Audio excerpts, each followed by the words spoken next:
Good morning guys, welcome back to my channel. जैसा कि आप लोगों को पता है, हम बिजनेस स्टडीज़ की सीरीज़ को कवर अप कर रहे हैं। ओके, जो प्रीवियस क्लास में हमने है जो मैनेजमेंट के फंक्शंस को, मीनिंग्स को और लेवल्स को जो डिस्कस किया था, आज की क्लास में हम हेनरी फ्यूल प्रिंसिपल्स को डिस्कस करेंगे वन बाय वन, जो कि टोटल 14 है। ओके, सो पहला जो है division of work. So division of work कहता है कि आपको काम को एक स्मॉल टास्क, आप मतलब एक टास्क मिला है, आपको उसको स्मॉल पार्ट में डिवाइड करना है। ठीक है, तो division of work, work is divided into a small task. Okay, that is called division of work. अब हम इसको करते क्यों हैं, मतलब हमने डिवाइड क्यों किया काम को? तो जो इंटेंट है division of work is to produce more, ज़्यादा से ज़्यादा प्रोड्यूस करने के लिए, बेटर वर्क के लिए। ठीक है, फॉर द सेम एफर्ट। तो specialisation is the most efficient way to use human effort. Specialisation जो है सबसे ज़्यादा एफिशिएंटली यूज़ होना चाहिए ह्यूमन एफर्ट को यूज़ करके। ठीक है, तो यहाँ पे स्पेशलाइजेशन को ज़्यादा फोकस करते हैं। देन अगर मैं एग्जांपल की बात करूँ तो एग्जांपल में हम लिख सकते हैं कि एक है जो एक फर्नीचर मैन्युफैक्चरर है, उसको जो 100 लेक्चर स्टैंड बनाने हैं। ठीक है, अब उसके पास दो ऑप्शन है। पहला ऑप्शन ये है कि वो 20 लेक्चर स्टैंड तैयार करने के लिए है जो 5 वर्कर्स को डिसाइड कर सकता है, और 5 वर्कर्स में इन 20 लेक्चर को बनाने के लिए लेक्चर स्टैंड को बनाने के लिए बोल सकते हैं। ठीक है, पहला ऑप्शन ये है। अब सेकंड ऑप्शन ये है कि वो जो है जो भी लेक्चर स्टैंड है उसमें जो भी पार्ट इन्वॉल्व है, जैसे कि लैग हो गया, टॉप बोर्ड होता है, सेंटर सपोर्ट होता है, ठीक है, उसकी पॉलिशिंग का काम, तो इन सब जो काम को करने के लिए वो अलग अलग है जो वर्कर्स में इन काम को दे सकता है, जो भी अपने काम में स्पेशलाइज्ड होंगे। ठीक है, तो जो भी वर्कर अपने काम में स्पेशलाइज्ड होंगे वो अच्छे से उस काम को कर पाएंगे, कम टाइम में हो जाएगा और ज़्यादा प्रोड्यूस कर पाएंगे।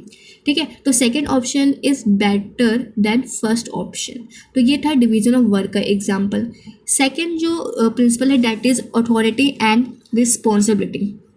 ओके, तो आपको सबसे पहले तो इसमें ये ध्यान रखना है कि अथॉरिटी के लैग में, यानी अथॉरिटी के अभाव में हम रिस्पॉन्सिबिलिटी, अगर किसी भी व्यक्ति को रिस्पॉन्सिबल हम नहीं ठहरा सकते हैं। ठीक है ना, तो authority is the right to give orders. Authority क्या होती है? ऑर्डर्स देने का अधिकार। And obtain obedience. And responsibility is the corollary of authority. और जो रिस्पॉन्सिबिलिटी होती है वो अथॉरिटी जो हमने दिया था उसका यूज़ करके एज अ रिजल्ट उसने हमें क्या मिला, दैट इज कॉल्ड रिस्पॉन्सिबिलिटी। ठीक है, तो अथॉरिटी जो है is both formal and informal, दोनों फॉर्मल भी हो सकता है, इनफॉर्मल भी हो सकता है। एंड इन दोनों के बीच में, अथॉरिटी एंड रिस्पॉन्सिबिलिटी के बीच में बैलेंस होना ज़रूरी है। ठीक है, तो ये आपको ध्यान में रखना है अथॉरिटी एंड रिस्पॉन्सिबिलिटी का। देन जो थर्ड है डिसिप्लिन। तो डिसिप्लिन है is the obedience to organisation rules and employment agreement which are necessary for the working of the organisation. Discipline जो होता है एक ओबीडियंस होता है किसका? ऑर्गेनाइजेशन रूल्स का। ठीक है, एंड एम्प्लॉयमेंट एग्रीमेंट का, विच आर नेसेसरी, जो कि एक बहुत ही ज़्यादा जरूरी होता है ऑर्गेनाइजेशन में काम करने के लिए। ठीक है, तो according to Fayol discipline requires good superior. तो फ्यूल कहते हैं कि एक डिसिप्लिन को बनाने के लिए एक अच्छा सुपीरियर्स का होना जरूरी है हर लेवल पे, ताकि clear and fair agreement and judicious application of penalties के लिए। ठीक है, तो इन सब के लिए एक गुड सुपीरियर्स का होना ज़्यादा जरूरी है अगर आपको डिसिप्लिन चाहिए तो। Then fourth is unity of command. Unity of command ये बोलता है कि there should be one and only one boss for every individual employee. आपको ध्यान रखना है यहाँ पे one and only one boss, एक एम्प्लॉय के लिए एक ही बॉस होना चाहिए। Suppose if an employee get orders from 2 superiors at the same time the principle of unity is violated. अगर एक एम्प्लॉय 2 सुपीरियर से ऑर्डर्स लेता है, ठीक है, सेम टाइम पे, तो यहाँ पे यूनिटी की जो प्रिंसिपल है उसको वायलेट किया जा रहा है। ठीक है, और इससे होगा क्या कि एम्प्लॉय जो है कंफ्यूज हो जाएगा कि कौन से सुपीरियर्स को पहले अपना है जो काम करके दे। ठीक है। तो यूनिटी ऑफ डायरेक्शन अब हम बात करने जा रहे हैं, that is all units of an organization should be moving toward the same objectives through coordinated and focus effort. ठीक है, इसका बेस्ट एग्जांपल आपने मैंने यहाँ पे डाल दिया है जिससे आप इजीली इसको समझ पाएंगे। If a company is manufacturing motorcycle as well as car, अगर वो मोटरसाइकिल भी बना रहा है कार भी बना रहा है, then it should have 2 separate division for both of them. तो मोटरसाइकिल के लिए भी अलग डिवीजन होना चाहिए, कार बनाने के लिए जो बना रहे हैं उनका डिवीजन भी अलग होना चाहिए, और हर डिवीजन में and each division should have its own incharge, plans and execution resources होनी चाहिए। ठीक है, तो ये हमारे यूनिटी ऑफ डायरेक्शन की बात होती है। देन 6 है subordination of individual interest to general interest, यानी सबऑर्डिनेशन करना, ठीक है ना, इंडिविजुअल इंटरेस्ट को। The interest of organization should take priority over the interest of any one individual employee. हर एम्प्लॉय का एक अपना खुद का इंटरेस्ट होता है, अपना खुद का एक ऑब्जेक्टिव होता है, साथ ही साथ ऑर्गेनाइजेशन का तो होता है। तो यहाँ पे सबसे पहले हम प्रायोरिटी किसको देंगे, ऑर्गेनाइजेशन के ऑब्जेक्टिव्स को। ठीक है, तो every individual interest for working in a company, the company has got its own objectives. तो कंपनी के खुद के एक ऑब्जेक्टिव्स होता है जिसको उसको प्राप्त करना होता है, फुलफिल करना होता है। Then remuneration of employees. Remuneration of employees में हम एम्प्लॉयज़ की सैलरी के बारे में बात करते हैं, ताकि उतनी सैलरी होनी चाहिए उसका जो भी वो काम कर रहा है, ताकि वो अपने लिविंग स्टैंडर्ड को उठा पाए। ठीक है, तो द ओवरऑल पे and compensation should be fair. जो भी ओवरऑल पे उसको किया जा रहा है, उसके वेजेस है, वो क्या होनी चाहिए, फेयर होनी चाहिए, एम्प्लॉयज़ के लिए भी और ऑर्गेनाइजेशन के लिए भी। The employee should be paid for fair wages which should give them at least a reasonable standard of living. Okay, ये आपको ध्यान रखना है इसमें। देन है centralization and decentralization. The concentration of decision making authority is called centralization. तो centralization हम किसे बोलते हैं, उस अथॉरिटी को जो कि डिसीजन ले रहा है, जो मेन डिसीजन है वो जो लेता है, दैट इज सेंट्रलाइजेशन के उसमें है। ठीक है, whereas is dispersal among more than one person is known as decentralization. ठीक है, तो इसके नाम से भी हम देख सकते हैं सेंट्रलाइजेशन ही फोकस होना, एक कॉन्सेंट्रेट होना एक जगह पर, और डिसेंट्रलाइजेशन हमने डिसेंटर कर दिया, अनफोकस है वो।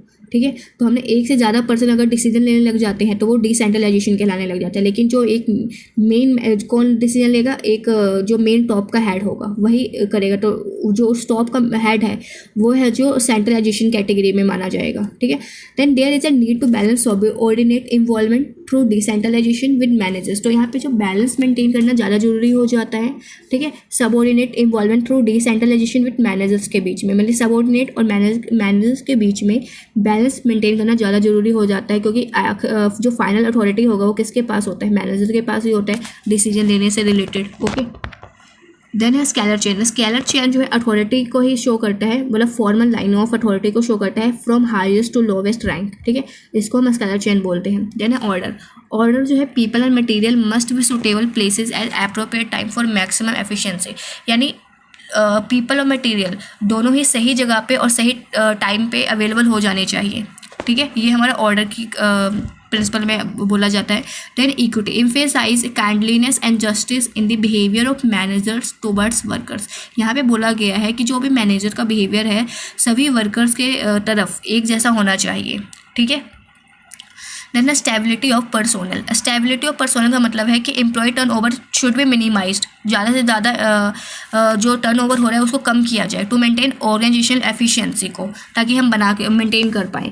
Then equipment selection and training cost will भी हाई होता है, ये सबसे ज़्यादा रीज़न होता है स्टेबिलिटी को बनाने के लिए। ठीक है, so stability in tenure of personnel is good for the business. तो स्टेबिलिटी अगर अच्छा है, ठीक है, तो वो बिजनेस के लिए काफ़ी सही माना जाता है। Then initiative. तो workers should be encourage to develop and carry out their plans for improvement. यहाँ पे इनिशिएटिव का मतलब है कि वर्कर्स को इंकरेज करना मतलब कि उनका जो भी उस काम के लिए जो भी उनके आइडियाज़ अगर वो दे सकते हैं, तब वो भी है जो बिना हिचकिचाए अपने आइडियाज़ को शो कर सकते हैं, बता सकते हैं। ठीक है, अपने मैनेजर के साथ या सब ऑर्डिनेट के साथ है जो डिस्कस कर सकते हैं। ठीक है, तो इंकरेज करना इनिशिएटिव। देन है एस्पिरिट द कॉर्प्स। ठीक है, जो कि मोस्ट इंपॉर्टेंट है। एंड लास्ट है ये 14। तो इसमें बोला जाता है कि management should promote a team spirit of unity, यानी वो टीम में कैसे स्पिरिट लेके आए, यूनिटी की, एकता की, एंड हार्मनी अमंग एम्प्लॉयज़, और हार्मनी की भावना लेके आए। ठीक है ना, समानता की, यूनिटी की भावना लेके आए एम्प्लॉयज़ के बीच में। A manager should replace I and we in all his conversation with workers to foster team spirit.